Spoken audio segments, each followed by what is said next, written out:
दोस्तों, हाल ही में भारत ने अपना कोहिनूर जैसा इंसान खो दिया। आज पूरा देश चकाचौंध है उस एक इंसान के लिए जो भारत देश के लिए फरिश्ता था, जिसके होने से, जिसके ललकार से भारत देश के दुश्मनों की पसीना छूट जाती थी। जी हाँ दोस्तों, आज हम बात करने वाले हैं जनरल बिपिन रावत की, जो महज कुछ दिनों में सबके सामने ये साबित कर दिया कि भारत का हर लाला अपने इस माटी में मिल जाएगा, लेकिन इस देश को झुकने नहीं देगा। दोस्तों, सबसे पहले हम बता दें कि जनरल बिपिन रावत 2018 में सेना प्रमुख थे और तभी से वह चीन पर हमलावर थे।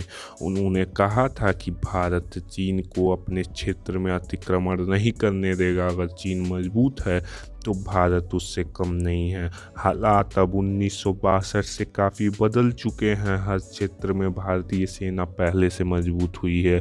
इसी तरह 2017 में डोकलाम स्टैंड ऑफ के बाद जनरल रावत ने कहा था कि भारत को चीन और पाकिस्तान के खिलाफ दो मोर्चों पर युद्ध के लिए तैयार रहना होगा। दोस्तों, पाकिस्तान जैसे देश बिपिन रावत की बयानों से ही बौखला जाते थे। दोस्तों, बिपिन रावत भारत की बहुत बड़ी उच्च पोस्ट पे थे। आपको बता दें कि बिपिन रावत भारत के पहले रक्षा प्रमुख थे, चीफ ऑफ डिफेंस स्टाफ थे।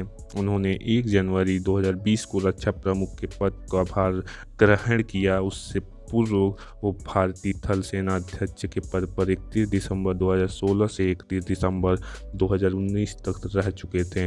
दोस्तों, अब आपको ये तो पता ही होगा कि सीडीएस जनरल रावत का बुधवार को एक हेलीकॉप्टर क्रैश में मौत हो गई। दोस्तों, आपको बता दें कि सीडीएस रावत के साथ साथ 13 लोग और उनकी पत्नी भी मौजूद थी प्लेन में, और सीडीएस रावत और उनकी पत्नी के साथ साथ 13 लोग भी मारे गए इस हादसे में। दोस्तों, जनरल रावत भारत के विरोधी देशों का एक सरदर्द थे।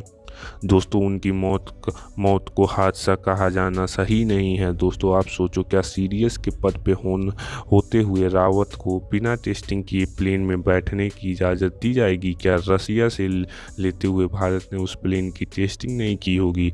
क्या प्लेन चलाने वाला पायलट अनुभवी पायलट नहीं होगा? मौसम की माने दोस्तों, तो हादसे के बाद हमारे मौसम की बात करें तो मौसम एकदम सही था, फिर क्यों हम इसे हादसा माने? दोस्तों, हादसे के बाद हमारे रक्षा मंत्री श्री राजनाथ सिंह इसकी जांच के लिए आदेश दिए।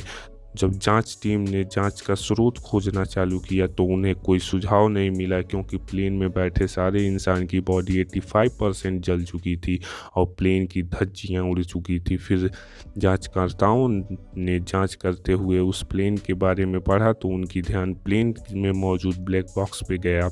दोस्तों, जब भी कोई विमान हादसा होता है तो आपके जहन में एक बात आती होगी कि जांच एजेंसी उसके ब्लैक बॉक्स को ढूंढने की कोशिश में क्यों लगी रहती है। आखिर उसमें ऐसा क्या होता है जो दुर्घटना का हर राज खोल देता है? दोस्तों, क्या आपको भी लगता है कि बिपिन रावत की मौत एक महज हादसा है? दोस्तों, कमेंट बॉक्स में कमेंट जरूर करें और वीडियो को अंत तक देखें। वीडियो अगर आपको लाभदायक लगे तो चैनल को सब्सक्राइब जरूर करें।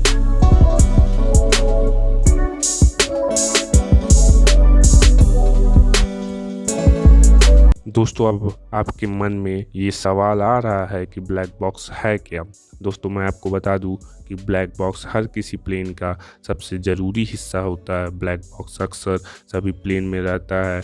ऐसा क्यों, ये आप आगे जानेंगे। या विमान में उड़ान के दौरान विमान से जुड़ी सभी तरह की हरकत या उसके मूवमेंट को रिकॉर्ड करने वाला उपकरण होता है, उसे फ्लाइट डाटा रिकॉर्डर भी कहा जाता है। आमतौर पर इस बॉक्स को प्लेन के सुरक्षित जगह पर रखा जाता है या प्लेन के पिछले हिस्से में रखा जाता है।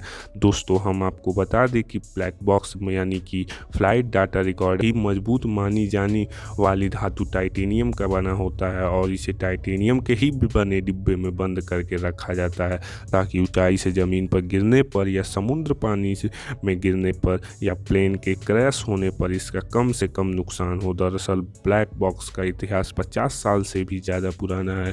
दरअसल 50 के दशक में जब विमान हादसों की संख्या बढ़ती जा रही थी तो या 1953 से 1954 के करीब एक्सपर्ट्स ने विमान में एक ऐसा उपकरण को लगाने की बात की जो विमान हादसे के कारणों को ठीक कर जानकारी दे सके। दोस्तों हम आपको बता दें कि कैसे काम करता है ये ब्लैक बॉक्स। तो दोस्तों इस ब्लैक बॉक्स में इसमें विमान की दिशा, उसकी ऊंचाई, ईंधन, उसकी गति, उसकी हलचल, केबिन का तापमान इत्यादि सहित 88 प्रकार के आंकड़ों के बारे में 25 घंटे से अधिक की रिकॉर्डेड जानकारी एकत्रित रखता है।